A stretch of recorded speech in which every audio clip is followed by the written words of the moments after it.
ಇಂಥ ಪ್ರಶ್ನೆಗಳು ನಮಗೆ ಕಾಂಪಿಟೇಟಿವ್ ಎಕ್ಸಾಮ್ಸ್ಗೆ ಬರುತ್ತೆ ಅಲ್ವಾ. ನೋಡಿ, 8 ಮತ್ತು 3 21, 6 5 25, 12 2 ಇಲ್ಲಿ ಏನು ಬರುತ್ತೆ ಅನ್ನೋದನ್ನ ಒಂದು ಕುತೂಹಲವಾಗಿರ್ತಕ್ಕಂಥ ಪ್ರಶ್ನೆ. ಇದು ನಾವು ನಿಮ್ಮ ಏನು ಬುದ್ಧಿಗೆ ಕೆಲಸವನ್ನು ಕೊಟ್ಟರೆ ನಾವು ಗೊತ್ತಾಗುತ್ತೆ ಏನ್ ಮಾಡಿದ್ದಾರೆ ಹಿಂಗೆ ಅಲ್ವಾ. ಇಲ್ಲಿ ನೋಡಿ, 8 ಮತ್ತು 3 ಏನ್ ಮಾಡಿದ್ದಾರೆ ಇದನ್ನಂದ್ರೆ ಇಂಟು ಮಾಡಿದ್ರು. ಅಂದ್ರೆ 8 3 24. ಮತ್ತೇನ್ ಮಾಡಿದ್ರೆ ಇಲ್ಲಿ ಈ 24ರಲ್ಲಿ ಈ 3 ಏನಿದೆಯಲ್ಲ, ಈ 24ರಲ್ಲಿ ಈ 3ಅನ್ನು ಕಳೆದಿದ್ರೆ ಉತ್ತರ 21 ಸಿಕ್ಕಿದೆ. ಅದರಲ್ಲಿ ಇಲ್ಲಿ ಒಂದು ಸಿಕ್ತಲ್ವಾ. ನೆಕ್ಸ್ಟ್ ನಾವು ಇದೆಲ್ಲವನ್ನ ಈಸಿಯಾಗಿ ಮಾಡಬಹುದಲ್ವಾ. ನೋಡಿ, ಇದನ್ನ 6 × 5 30.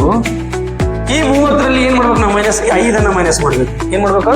5 ಮೈನಸ್ ಮಾಡ್ಬೇಕು. 5 ಮೈನಸ್ ಮಾಡಿದ್ರೆ ಎಷ್ಟು ಬಂತು ಉತ್ತರ? ನಮಗೆ ಇಲ್ಲಿ 25 ಬರುತ್ತೆ ಅಲ್ವಾ. ಕರೆಕ್ಟಾ?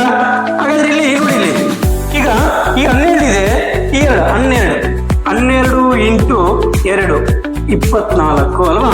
ಮೈನಸ್ ಈ 2 24ರಲ್ಲಿ ಈ 2 ಕಳೆದ್ರೆ ನಮಗೆ ಉತ್ತರ ಎಷ್ಟು ಬರುತ್ತೆ?